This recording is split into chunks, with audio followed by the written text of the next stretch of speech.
Sur les réseaux sociaux, j'ai demandé à Renaud de nous rejoindre parce que c'est monsieur Instant Vérité. Il a l'art de pouvoir vous emmener à dire des choses que vous n'avez pas envie de dire. Mais c'est important pour nous de savoir justement comment on vit cette rivalité sur les réseaux sociaux. Déjà, commençons par la Côte d'Ivoire et le Cameroun, si vous le permettez. Oui, la rivalité date il y a de cela quelques mois, surtout sur cette CAN. Voilà, parce que pendant la CAN en 2021 au Cameroun, les Ivoiriens aussi ont titillé leur belle famille, comme on le dit, de façon triviale sur les réseaux sociaux. Oui. Ils ont titillé en pointant du doigt les petites défaillances, ce qui n'a pas marché. Et le clou de cela a été le drapeau ivoirien qui a été malmené. Et là, ça a suscité la colère des Ivoiriens, ce qui est tout à fait normal, oui. Parce que c'est un symbole fort pour le pays. Et même quand un pasteur que je ne vais pas nommer ici sur ce plateau a voulu défendre les Camerounais, bon, ben, toute la nation lui est tombée dessus. Même une chanson lui a été dédiée. Et donc il a compris que le pays passe avant tout. Non, le pays avant tout, on ne peut pas jouer avec notre symbole, notre emblème comme ça. Exactement. Et bafouer notre drapeau. Ouais. Non, on peut s'amuser, mais à des choses, on ne touche pas. Mais c'est vrai aussi que quand on est passionné, on se laisse aller dans tous les sens. Il faut faire attention. La passion est souvent dangereuse. Oui, parce que la passion, le sport en général et le football en particulier, appelle à la passion. Et qui dit passion dit rivalité, parce que des équipes s'affrontent. Ouais. Et quand on transpose ça au plan continental, ça devient des sélections. Et chacun voudrait que son pays soit le meilleur.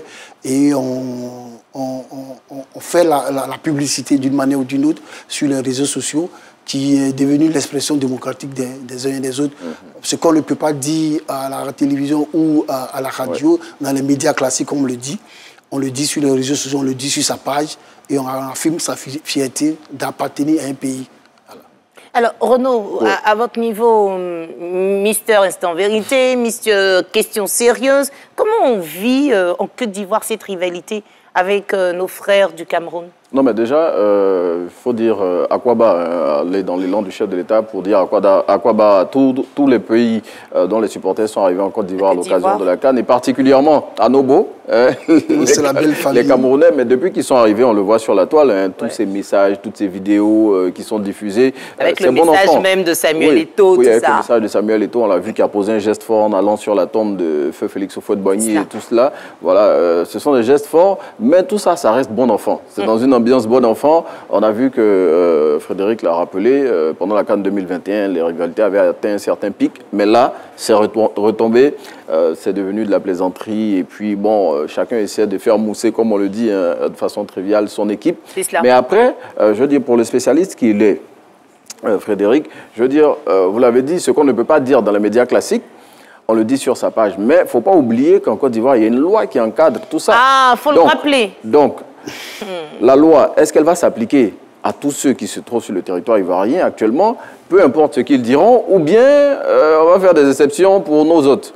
Non, non, la loi a été prise par l'État ivoirien et elle s'applique sur l'ensemble du territoire ivoirien. Si vous êtes sur le territoire ivoirien, alors il va sans dire que vous êtes assujetti aux lois du pays. Aux lois du pays. Et même quand vous êtes en dehors et que vous parlez de la Côte d'Ivoire, à ce qu'on appelle comment je peux appeler ça, la coopération judiciaire entre les pays. Il y a une blogueuse qui a été titillée par l'ancien procureur qui lui a dit, si vous n'arrêtez pas de dire des obscénités sur les réseaux sociaux, on peut demander le pays dans lequel vous résidez de vous rapatrier, parce qu'il y a une coopération entre ce pays-là et le nôtre. Et donc, tous ceux qui sont venus, ils sont tenus de respecter la loi qui encadre les réseaux sociaux et partant Internet en Côte d'Ivoire. Parce qu'il faut dire que Internet, ce n'est pas un no man's land. Ce n'est pas un pays sans loi. Non, non. Internet est régulé. Même si on n'arrive pas à réguler Internet, mais il y a des lois qui permettent de réguler. Il faut dire aussi que quand vous faites un post, pour évaluer l'impact de ce post, il y a le partage en premier, le commentaire, et soit les likes et les commentaires. Bon, il y a deux écoles qui s'affrontent. Il y a une école qui dit qu'après les partages, il y a le commentaire et les likes. Et une autre école qui dit que les likes viennent avant les commentaires. Bon, ça, c'est une guerre de... Mais dans les deux cas? Dans les deux cas, quand vous partagez un post, c'est parce que vous adhérez au contenu de ce post-là. C'est cela. Voilà. C'est-à-dire que vous dites que vous êtes consentant. Et même quand nos fameux blogueurs ou vlogueurs, comment on appelle ça, font leur direct, ils demandent à ce qu'on partage. C'est pour faire... Partager ce qu'on a adhéré à ce que la personne dit.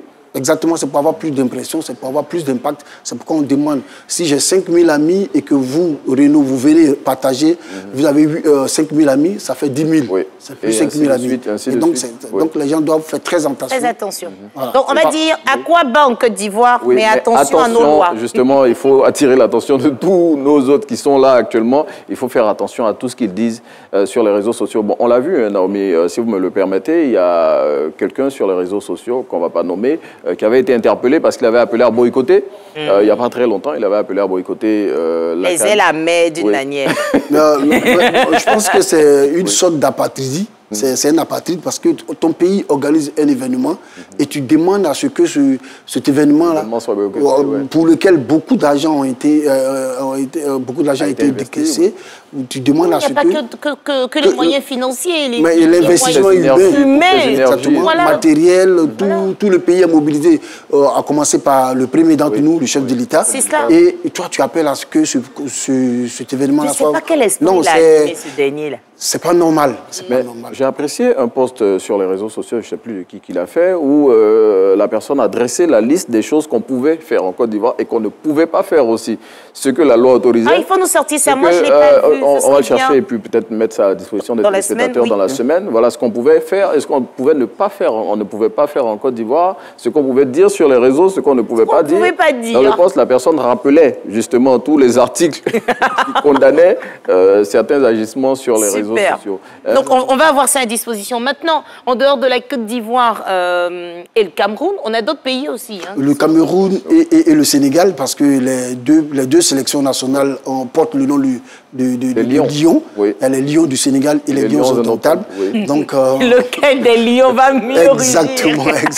Et donc, et comme le Cameroun a 5 trophées continentaux, 84, 88, 2000, 2002 et 2017. Les 5 coupes, et donc ils disent qu'ils sont les meilleurs, ils sont indomptables. Plan du palmarès, c'est les vrais Lions. Et le Sénégal vient d'avoir son premier trophée.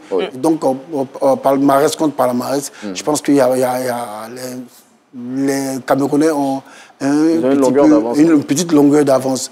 Donc, il y a aussi entre les Sénégalais et les Congolais de la République démocratique une rivalité. On se lance des pics à travers les réseaux sociaux à poste tiré. Il y a un peu de mauvaise foi, on mélange l'humour à la mauvaise foi, et puis aussi à la réalité, parce que ça sort souvent du cadre sportif. On parle des infrastructures, on parle des réalisations, on parle de ce qui se passe dans l'un ou l'autre pays, mais l'essentiel, c'est de faire mal. Et c'est comme on peut comparer ça à notre alliance interethnique où on se lance des pics. Parce que, voilà. Mais l'ambiance, le contexte est de titiller l'autre sans animosité, sans méchanceté. Et même quand des gens font des postes pour sortir du cadre amical, ils sont rappelés à l'ordre. Mais justement, il y a, Naomi, si vous le permettez, il y a une vidéo qui a circulé récemment, qui continue de circuler d'ailleurs, sur l'arrivée, ça reste à vérifier, l'arrivée des supporters congolais. On les voyait en train de sortir d'un véhicule avec des tenues. Non. Des tenues. Est-ce que pour les spécialistes, du digital, ce sont des vidéos qui sont sorties de leur contexte. De leur contexte, j'ai pensé à ça. Juste pour amuser la galerie. Mais donc, et c'est pourquoi j'en appelle à la vigilance des uns et des autres. Pendant cette période, beaucoup de photos seront détournées, beaucoup de vidéos vont être sorties de leur... La photo d'une chorale. Exactement. Et puis ils ont fait passer la chorale pour une équipe nationale. Donc, en parlant de chorale, on a vu le passage d'Adjou et de Taïk pendant la cérémonie d'ouverture. Il y a un jeune homme qui se fait appeler XLV, sans lui faire de publicité, qui a fait une parodie où il a mis une chanson de Youlé Exactement. De Youlé, vous avez vu la vidéo? Oui, oui, c'est ça. Comme tu le dis, vous le dites si bien, pardon, Renaud, c'est une parodie. Ça fait partie aussi de la désinformation, de la mésinformation. Oui. Parce que la désinformation, c'est qu'on a la volonté manifeste de faire du mal. On sait pertinemment que l'information qu'on va partager est fausse, mais on la partage. La mésinformation, c'est que quelqu'un peut partager un contenu croyant que ce contenu est de qualité ou est viable, mais alors que voilà, donc il se trompe de bonne foi. Oui. On peut lui trouver des circonstances atténuantes. Mais la désinformation, c'est ce que je sais que Renaud... Dans ce cas-là, lui, il l'a fait pour plaisanter. Oui, c'était Youlé Inter et qui? Non, c'était pas. Il a pris une chanson de Youlé, Esmelo, le titre Esmel, oui, Esmelo. Et il a mis sur le passage de Dadju et Taïk. Bon, par rapport à la tenue que Taïk avait portée, il avait porté un manteau. Dans le clip d'Esmel, on se souvient que Boningo avait un manteau. C'est-à-dire qu'on sort le manteau, on dit mais tu vas voir le manteau de Youlé Inter. Ça, c'est comme si les Ivoiriens, surtout quand on est en dehors de la Côte d'Ivoire, en Europe ou aux États-Unis, on rigole toujours. On dit mais c'est quoi ce manteau de Youlé Inter? Donc il a raison quand même. C'est juste pour rigoler. Oui, c'est juste pour rigoler, mais c'est une autre forme de désinformation. Oui. Parce que tout le monde n'a pas la suite dans les idées, tout le monde n'est pas lettré. Donc quand quelqu'un écoute ça, il va penser que c'est les Youlé qui chantent effectivement, alors que c'est une parodie. C'est vrai qu'il y a un côté sarcastique, un côté humoristique, mais l'enjeu reste le même, c'est de désinformer. Et donc aussi, dans la traque des fake news, la parodie aussi est traquée. Est traquée. Voilà. Il y a d'autres pays que vous avez envie de citer? Oui, il y a les pays du Maghreb, entre le Maroc et l'Algérie, il y a une forte rivalité, mais qui a des relents politiques. Oui. Donc je ne veux pas rentrer dedans. Ça, c'est beaucoup plus sensible. C'est très, très sensible entre le Maroc et l'Algérie. Il y a d'autres pays, il y a la Guinée et le Sénégal qui sont les pays voisins. Il y a le Mali et le Sénégal. Et quand le Sénégal a remporté sa première coupe, les supporters sénégalais ont dit un maillot sans étoile est un maillot de baie. C'était à l'encontre des supporters maliens. Ça fait mal, mais c'est la vérité. Nous sommes en compétition, nous sommes dans un duel fraternel, mais ça reste un duel. Et donc, on pique l'autre. Et ça, bon, les joueurs peuvent prendre ça pour eux, sur eux. Ça peut les piquer dans leur amour propre pour dire, bon, on va se donner, on va se galvaniser pour faire plaisir à nos supporters qui font l'objet de railleries de la part des supporters de d'autres pays. C'est top. Alors, les gars, on va mettre une pause. Renaud, il était inspiré, là, il voulait dire quelque chose. Mon gars, pause. Oui. Parce que tout ça, c'est aussi ambiance de Cannes. Hein. Exactement, ça donne du piquant, ça donne une autre coloration à la Cannes. Avant l'avènement des réseaux sociaux, c'était les médias classiques. Oui. Aujourd'hui, en plus des médias traditionnels, il y a les réseaux sociaux qui apportent une autre coloration, une autre saveur à la Cannes.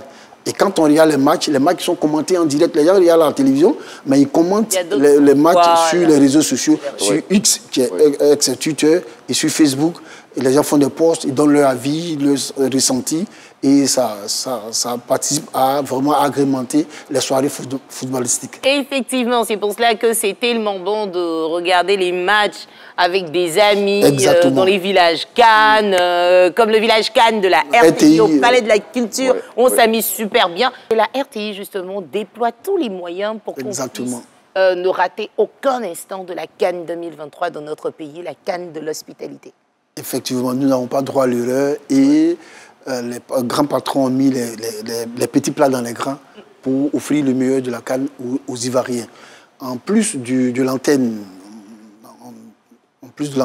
on a envie de dire antenne classique. Antenne classique, voilà. On a l'antenne parce qu'on a l'antenne sur le téléphone, l'antenne numérique. En plus de l'antenne classique, mais si je vais passer le mot, la RTI, à travers RTI Digital, RTI Info et les différentes pages du groupe, nous démultiplions, comment on appelle ça, l'offre aux internautes. C'est-à-dire que si vous êtes sur la page de Fréquence 2, vous avez le match en direct, la page de RTI Boaké, RTI 2, RTI 1, et les deux principales pages, c'est-à-dire RTI officiel et RTI digital, derrière lequel se cache RTI officiel. Et RTI a mis les moyens pour capter tout. Non. C'est pas brouillé. Non, parce que nous avons les droits digitaux. Merci. Voilà. Là, justement, nous avons les droits digitaux. Et hier, nous avons, si tu le permets, oui, vas-y. Hier, nous avons, je ne parle pas des audiences cumulées, mais sur la page de RTI Info, nous avons pu atteindre plus de 25 000 connexions simultanées. Oui. C'est-à-dire des gens qui sont 25 000 personnes connectées en même temps, en temps réel. Vous savez, cette affaire de oui, quand vous n'êtes pas sur le territoire, vous n'êtes pas dans la zone autorisée, c'est compliqué. Donc tout le monde part sur les réseaux sociaux, surtout nos frères de la diaspora, on vous embrasse un peu partout dans le monde entier.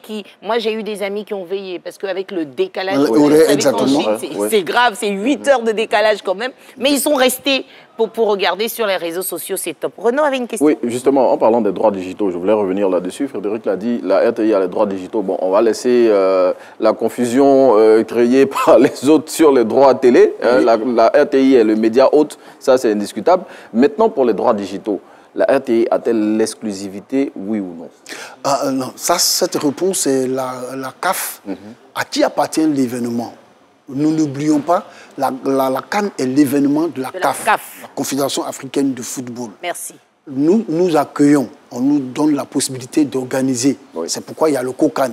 Mais le COCAN est chapeauté où le lead revient à la CAF. Oui. Et donc, c'est la CAF qui peut dire si tel ou tel média a les droits digitaux. En ce qui concerne la RTI, en plus de l'antenne classique, nous avons les droits sur le numérique. C'est pourquoi nous nous permettons de diffuser pour que celui qui est au travail, qui n'a pas la possibilité d'être devant un poste télévisé.